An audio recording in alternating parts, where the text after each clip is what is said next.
everyone, my name is Jeannie and I am a physical therapist, and today I am going to teach you how to set up an ergonomic home office designed to eliminate spine and joint pain during hours of daily computer use. Like any other task, you do need to have the right tools in order to get the outcome that you're looking for. So there are some basic ingredients to an ergonomic home office that are essential to your success. We're going to start with the chair. So step number one is you do need to have an ergonomic task chair. An ergonomic task chair is one that has two halves. It's got a seat bottom and it's got a seat half. They're two separate pieces that move separately from each other. Ergonomic task chairs also have bowed seat backs, as you can see, and what it does is designed to spoon with the lumbar support of your low back to give you the lumbar support, the low back support you need to avoid spine and joint disease. Step number two is you need to have a footrest. Now, a lot of people think that footrests are only for short people, but that's not actually true at all. There's a reason why your gas pedal in your car is an angled platform. We have the same thing for the home office. It's called an articulating angling platform or a footrest. And this is an essential tool for your home office. So I'm going to place that at my feet.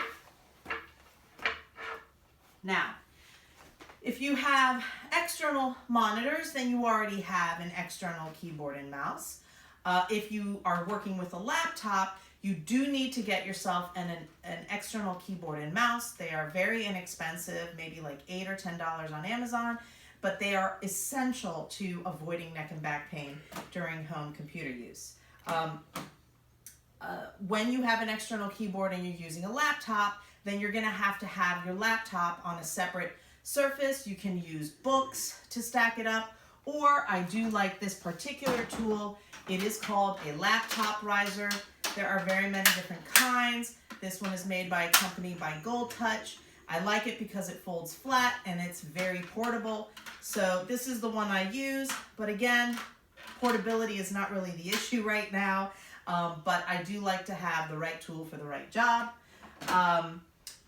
A little cell phone holder doesn't hurt. This is something, again, that you can duplicate 1,000 ways without it, but again, this is just a simple tool. And we are going to discuss the lap tray if you have multiple monitors at the end of this session.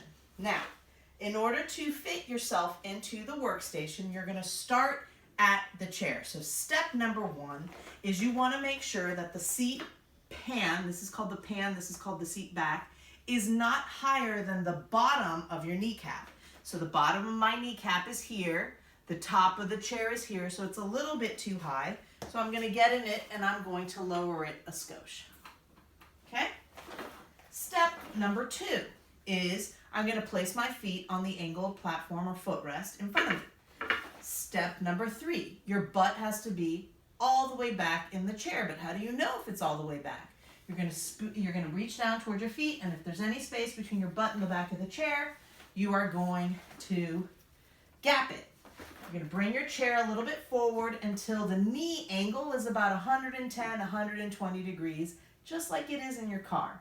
Next, you're going to spoon with the lumbar support feature that's built into your chair. This is a little high for me, so I'm going to lower it just a skosh. There we go.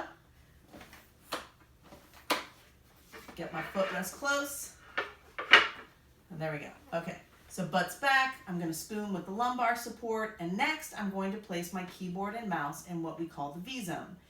You're going to place your hands on the top part of your thighs. You're going to take 2 deep breaths while rolling your shoulders like this. Inhale, exhale, relax your arms by your side, elevate your hands, and go like this. This is called the V-zone because if there was a camera over my head and snow under my hands, I'd be making the shapes of V's.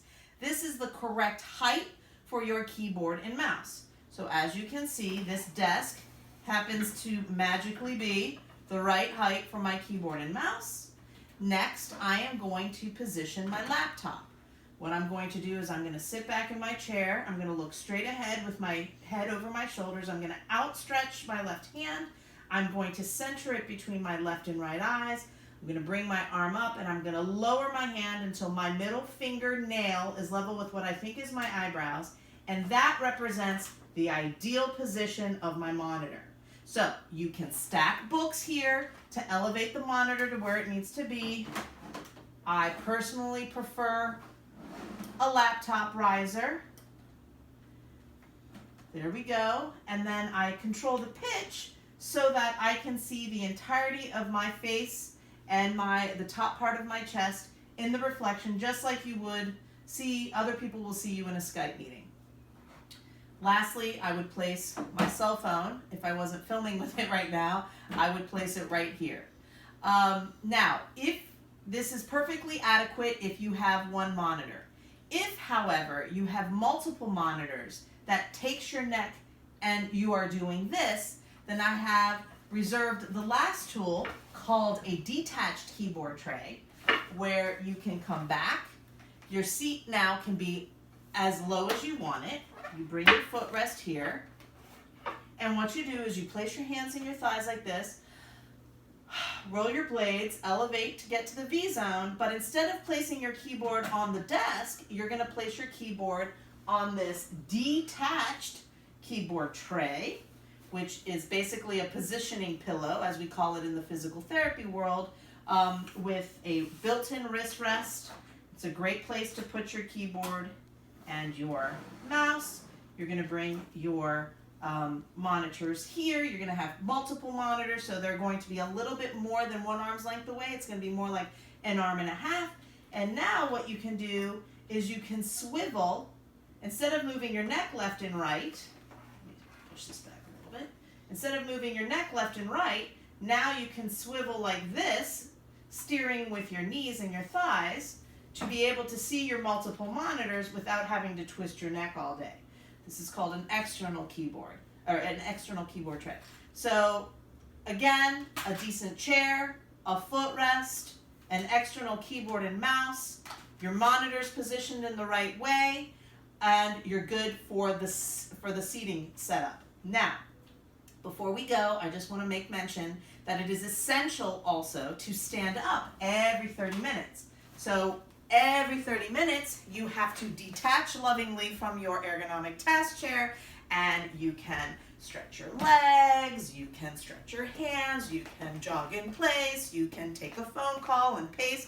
Actually, we should be using Bluetooth components, but you must separate contiguous sitting with breaks of about 2 minutes minimum every 30 minutes. There's a fantastic work break app for the Apple phone called Stand Up. I'm sure Android has a multitude of their own versions, and they're called work break apps. You simply set it up to ding you, to remind you every 30 minutes, a 2-minute break, and then sit back down and get back to work again. If you are absolutely tethered to your monitors, you can even just stand behind your chair and do what I like to call the drunken sway, where you simply continue focused with your laptops and your monitors and still remaining active. So I hope that this video was helpful. If you have any questions, I can be contacted at ergorx.com. And thank you for watching. Be safe and be strong. We're going to get through this together.